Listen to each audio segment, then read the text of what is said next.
tout jeune au Seigneur, j'avais 14 ans, j'aimais beaucoup cette histoire. C'est l'histoire qui est entrée dans leur vie. Et j'ai entendu une belle histoire quand j'étais aussi tout jeune au Seigneur, j'avais 14 ans, j'aimais beaucoup cette histoire. C'est l'histoire du vieux Jean.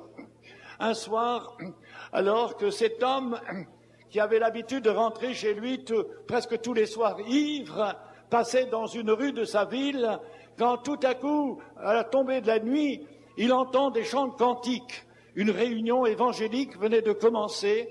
Alors, lui qui est déjà un peu dans les vapeurs, il est un peu ivre, il entre et il écoute ces chants de cantiques, écoute la prédication. Le temps passe et puis la réunion se termine. Et un à un, tous les chrétiens s'en vont et lui il reste seul, assis sur sa chaise. Le message l'a touché profondément et il est malheureux là sur sa chaise. Le pasteur s'approche de lui et commence à lui parler du Seigneur Jésus qu'il aime, que le Seigneur Jésus veut l'aider à en sortir de sa misère.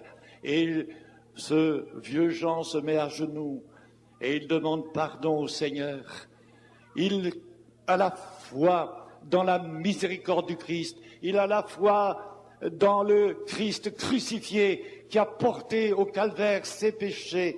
Il se repent, il croit en Christ et il repart ce soir-là tard.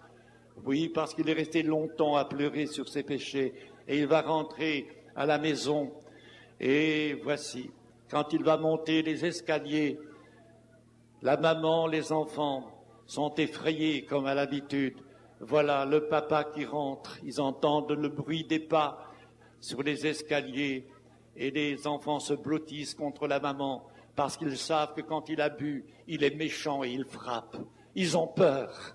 Et Jean, le vieux Jean, entre tout à coup dans la maison et il regarde sa femme, son visage est transformé.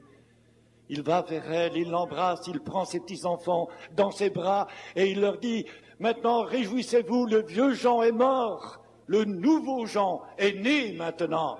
Jésus m'a sauvé. » Oh, que Dieu fasse que nous soyons tous aussi ici ce soir, des gens changés, dont leur vie passée va être morte.